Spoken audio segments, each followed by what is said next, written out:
Assalamualaikum warahmatullahi wabarakatuh. Perkenalkan, nama saya Miswan, NIM 17081662. Pada kesempatan kali ini saya mau mempresentasikan tentang strategi pemasaran, segmentasi, psikografis, targeting, dan positioning. Pengertian dari segmentasi sendiri adalah menurut pemasaran produk adalah pemetaan konsumen yang memiliki karakteristik, daya beli, kebutuhan yang berbeda-beda di dalam situasi market tertentu. Secara otomatis, konsumen ini akan menargetkan pembelian produk sesuai strategi pemasaran yang dianutnya. Kemudian, pengertian lainnya mengatakan bahwa segmentasi pemasaran adalah mempersatukan seluruh konsumen yang tertarget secara luas menjadi lebih heterogen. Tujuannya tidak lain untuk meningkatkan efektivitas pemasaran sekaligus pemanfaatan sumber daya produksi. Jadi dari dua pengertian ini teman-teman, saya dapat menyimpulkan bahwa tujuan dari segmentasi ini adalah untuk memetakan kira-kira target seperti apa dari produk yang ingin kita jual supaya kita dapat memberikan pengaruh kepada konsumen supaya mereka memiliki minat yang tinggi untuk membeli produk kita. Kemudian ada 4 aspek dari segmentasi. Yang pertama adalah harus bisa diukur. Syarat menentukan segmentasi pemasaran yang pertama ini harus benar-benar diperhatikan nih teman-teman. Jadi segmentasi itu harus diukur berdasarkan besarannya dan luas pasar serta daya beli yang potensial di sana. Jadi teman-teman harus tahu nih ukurannya bagaimana, kira-kira lokasi tempat yang akan dilakukan segmentasi pemasaran ini seperti apa. Teman-teman harus punya datanya supaya target segmentasi ini dapat tercapai dengan baik sehingga kita dapat mendatangkan banyak konsumen. Kemudian yang kedua adalah logis dan bisa digunakan. Nah, ini adalah ini adalah aspek yang sangat penting teman-teman, karena kita harus benar-benar logis nih. Kenapa harus logis? Karena kita tidak boleh hanya terlalu idealis, kita tidak boleh terlalu berekspektasi tinggi, namun kita harus menurut realita, karena ini merupakan langkah terbaik supaya benar-benar segmentasi ini bisa dilakukan. Kemudian yang ketiga adalah ada target yang ingin dicapai. Jika ingin membuat segmentasi pasar, tentukan dulu poin-poin penting yang menjadi target strategis. Pastikan target tersebut masuk akal sehingga bisa dicapai melalui sistem segmentasi. Kemudian yang keempat adalah silakan buat segmentasi pasar, tetapi pastikan juga pasar tertarget tetap luas.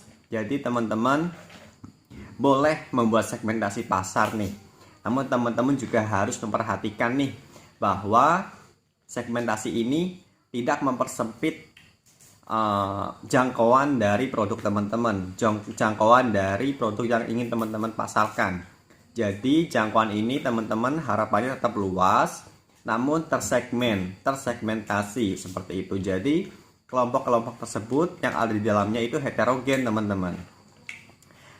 Karena dengan ini maka keuntungan penjualan perusahaan juga akan semakin besar seperti itu. Kemudian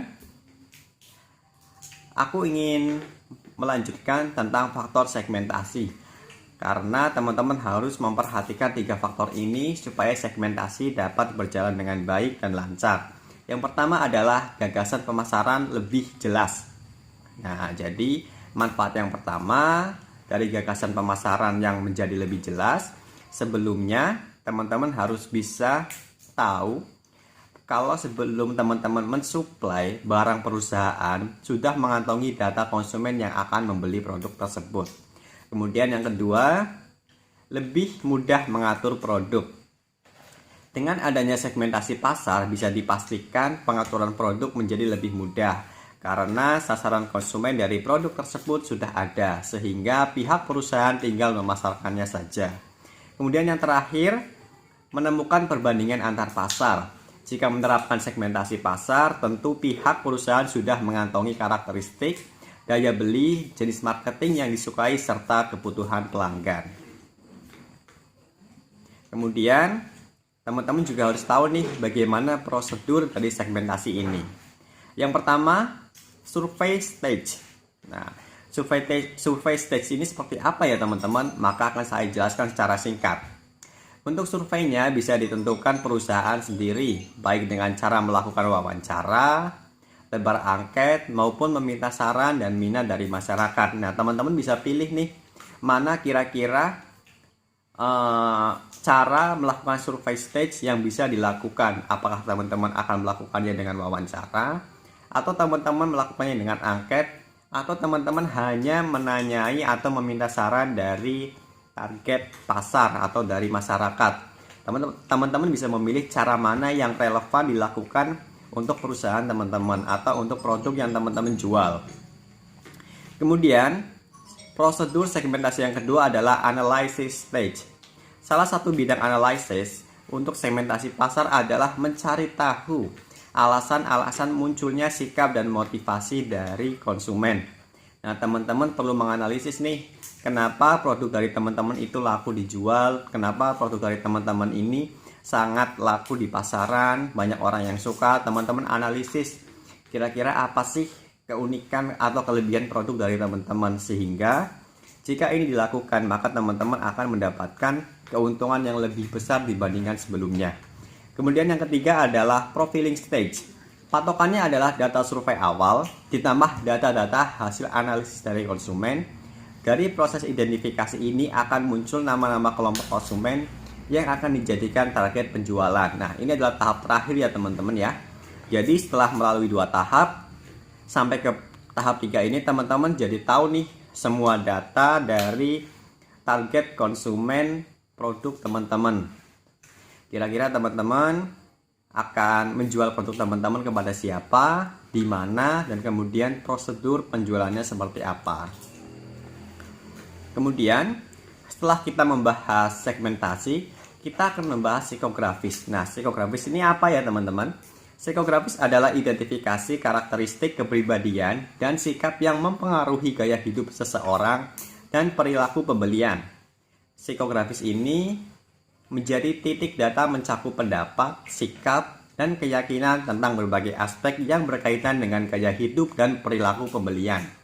Psikografis analisis biasanya dipakai untuk melihat segmen pasar.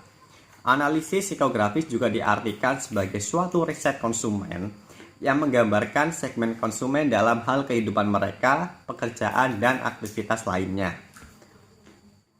Kemudian kita juga mengenal STP, segmentasi, targeting, dan positioning. Nah, saya akan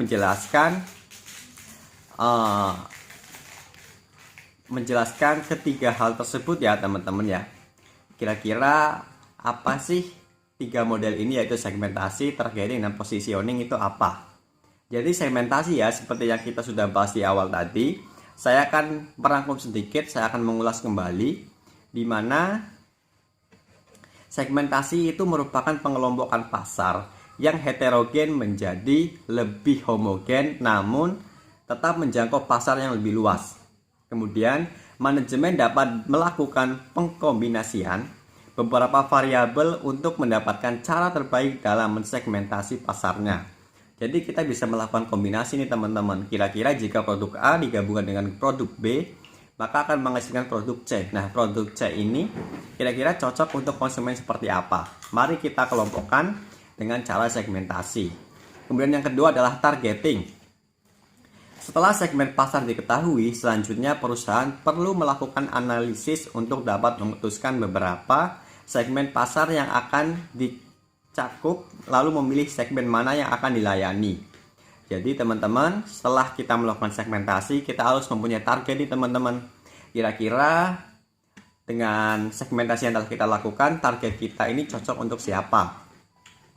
Kemudian yang ketiga adalah positioning. Nah, setelah perusahaan memutuskan segmen pasar, kemudian sudah menentukan target, kemudian ini adalah positioning. Nah, penentuan posisi pasar terdiri atas 3 langkah nih teman-teman, yaitu mengidentifikasi keunggulan komparatif, memilih keunggulan komparatif, dan yang terakhir adalah mewujudkan serta mengkomunikasikan posisi. Nah, jadi teman-teman ada 3 poin penting untuk mewujudkan positioning ini dengan baik.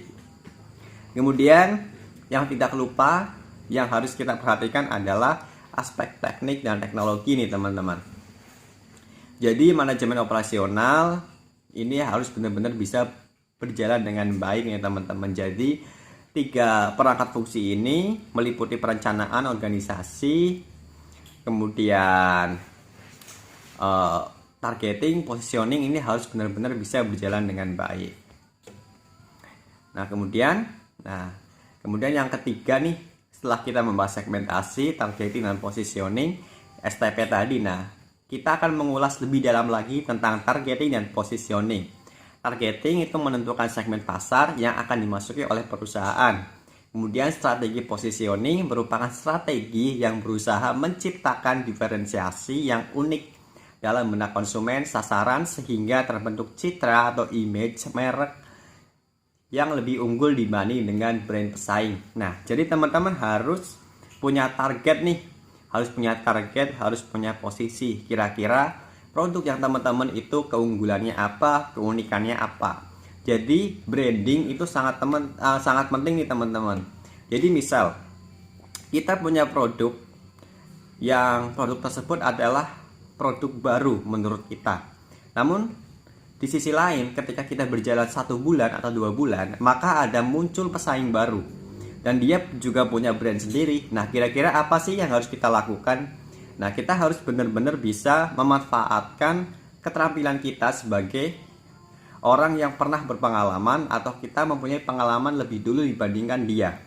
Jadi kita harus menciptakan sesuatu yang lebih unik, sesuatu yang inovatif yang benar-benar bisa mendongkrak produk kita supaya lebih diminati oleh konsumen dibandingkan produk pesaing kita. Jadi kita harus benar-benar tahu nih teman-teman.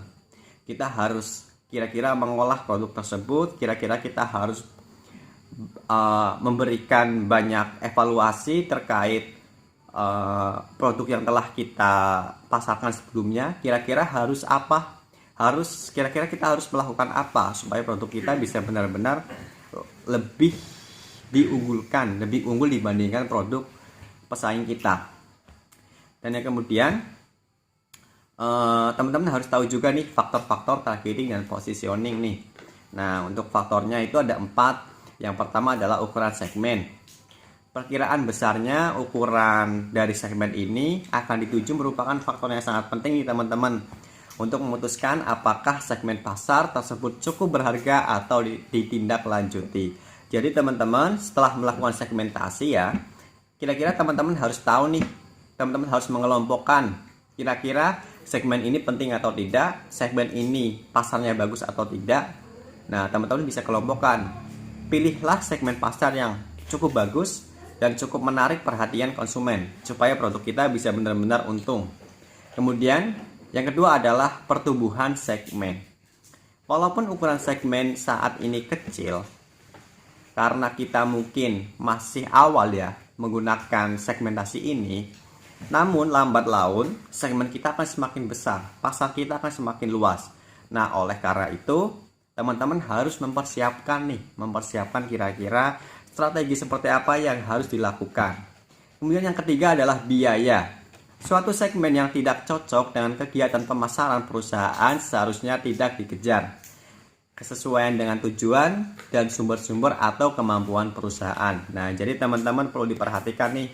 Kalau segmennya tidak sesuai dengan produk yang kita jual, silakan tinggalkan saja. Silakan kita lebih mengurus, kita lebih memberikan waktu yang lebih banyak untuk segmen pasar yang sesuai dengan produk kita, supaya semuanya benar-benar berjalan dengan lancar, semua berjalan dengan baik, karena apa yang kita akan hendaki sesuai dengan kehendak konsumen juga. Kemudian yang terakhir adalah posisi persaingan. Nah, ini adalah faktor yang sangat penting juga nih teman-teman untuk diperhatikan.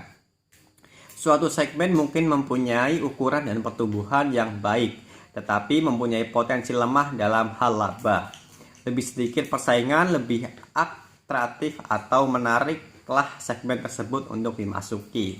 Jadi teman-teman harus bisa mempelajari pesaing dari produk yang teman-teman jual. Kira-kira apa sih strategi yang dia gunakan, segmentasi pasarnya seperti apa, supaya kita itu tidak kalah saing teman-teman. Kemudian kesimpulannya adalah dari tiga ini, yaitu segmentasi, yang kedua psikografis, targeting dan positioning, adalah perusahaan harus menentukan pasar sasaran dengan melakukan segmentasi pasar karena pasar pada dasarnya bersifat heterogen. Segmentasi pasar menghasilkan segmen-segmen yang relatif homogen namun tetap menjangkau pasar yang lebih luas. Setelah pasar menjadi homogen, perusahaan hendaknya memilih sasaran yang lebih jelas, yaitu targetingnya, positioningnya, kemudian psikografisnya juga kita harus tahu lokasinya. Hal ini dilakukan karena perusahaan memiliki sumber daya terbatas untuk dapat mempengaruhi pasar walaupun telah disegmentasikan. Dalam pemasaran, biasanya dikenal dengan sistem STP, segmentasi, targeting, dan positioning. Cukup sekian ya teman-teman presentasi dari saya. Kurang lebihnya saya mohon maaf karena di sini saya juga masih belajar. Wassalamualaikum warahmatullahi wabarakatuh.